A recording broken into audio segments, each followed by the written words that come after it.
What if the greatest threat to Hope Valley wasn't the wildfire, the courtroom, or even the secrets buried in the mountains, but the truth finally catching up with everyone at once? As the dust settles from the trial that shook the entire town, new questions begin to rise. Friendships are tested, loyalties are questioned, and hearts that once felt certain suddenly face doubt. Episode 11 of When Calls the Heart. Season 13 is not just another chapter in Hope Valley's story. It's the moment when every decision, every sacrifice, and every hidden fear begins to collide. And as the town tries to move forward, the road ahead may prove far more dangerous than anything they have already survived. Even though the courtroom doors have closed and the verdict has been delivered, the tension in Hope Valley refuses to disappear. The people may be walking the same streets, opening the same shops, and greeting each other with familiar smiles, but beneath the surface, something has changed. Trust, once as steady as the mountains surrounding the valley, now feels fragile. Elizabeth Thornton senses it the moment she steps outside the schoolhouse one quiet morning. The children laugh as they run across the yard, their voices bright and carefree. But Elizabeth can't shake the feeling that the town is still holding its breath. The trial may have cleared Nathan's name, yet the emotional scars left behind are not so easy to erase. For Elizabeth, the past weeks have been filled with difficult memories. The wildfire that nearly destroyed Hope Valley is still fresh in everyone's mind. The fear, the smoke, the desperate race to save lives and homes, those images refuse to fade.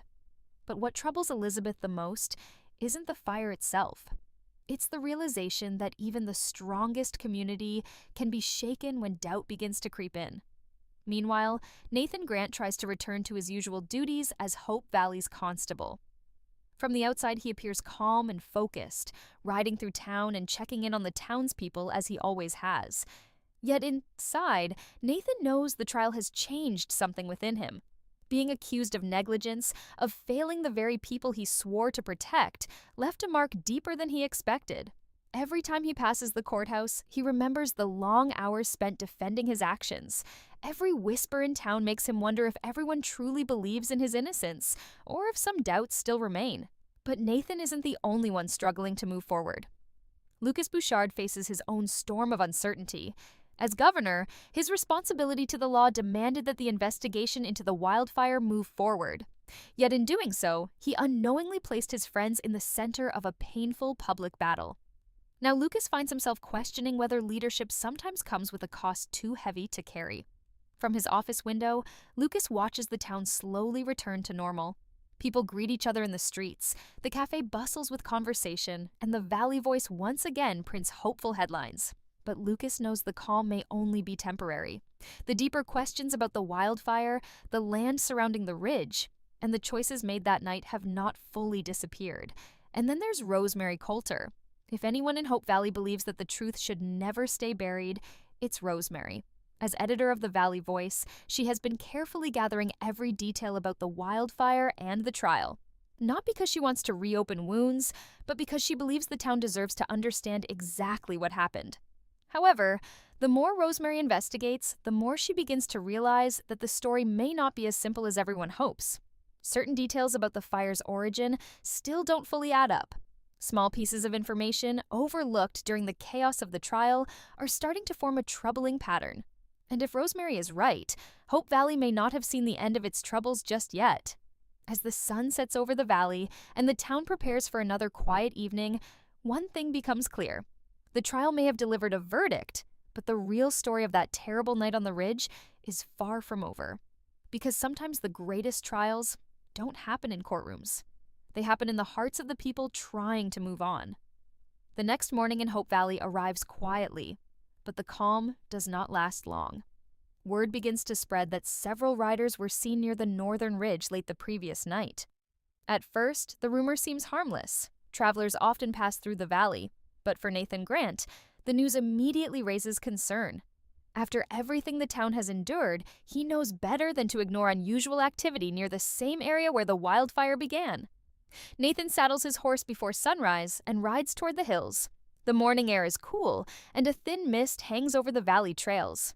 As he moves deeper into the woods, the silence around him feels almost too perfect. The fire may be gone, but the land still carries its scars. Burned trees stand like silent witnesses to the chaos that once swept through these mountains. When Nathan finally reaches the ridge, he notices something strange. Fresh tracks cut through the dirt path, leading toward the old forest trail that was supposed to be abandoned after the fire. Someone has been moving through this area recently, and not just passing through. The marks in the ground suggest repeated travel. Back in town, Elizabeth Thornton is beginning to notice the same uneasy shift in the atmosphere. While teaching her class, she catches several parents whispering outside the schoolhouse windows. Their expressions are filled with worry, the same kind of worry she remembers seeing during the wildfire evacuation. Later that afternoon, Elizabeth meets Rosemary at the Valley Voice office. Papers and handwritten notes are scattered across the desk, evidence of Rosemary's growing investigation. She explains that several townspeople have reported hearing wagons moving along the ridge road at night. The strange part is that no official transport or supply delivery has been scheduled for that route. Elizabeth listens carefully, a knot forming in her chest. Something about the situation feels familiar, almost like the beginning of the wildfire mystery all over again. And if someone is secretly traveling those trails, there could be a reason they don't want the town asking questions. Meanwhile, Lucas Bouchard receives troubling information from the provincial office.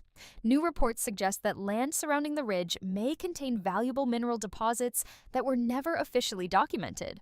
If that discovery is true, it could explain why unknown riders are suddenly appearing near the area. The possibility sends a wave of concern through Lucas. If outside investors or opportunists have discovered the land's potential, Hope Valley could soon face a new kind of threat. Not fire or legal accusations, but powerful interests determined to claim the land for themselves. As evening approaches, Nathan finally returns from the ridge with a serious expression on his face. The tracks he followed did not simply disappear. Instead, they led to a hidden trail deeper in the mountains, a trail that connects to land owned by an unfamiliar company recently registered outside the valley. When Nathan shares the discovery with Elizabeth, Rosemary, and Lucas, the room falls into uneasy silence. What they are seeing may only be the beginning of a much larger problem. Because if someone is secretly moving through the mountains around Hope Valley, they are doing it for a reason. And whatever that reason may be, it could place the entire town in danger once again. As night settles over Hope Valley, lanterns begin to glow along the quiet streets. To anyone passing through, the town looks peaceful and safe. But just beyond the mountains, hidden trails are being traveled, plans are quietly unfolding, and the next great trial for Hope Valley is already beginning. And this time, the outcome may not be decided in a courtroom, but out on the trails where the truth is waiting to be uncovered.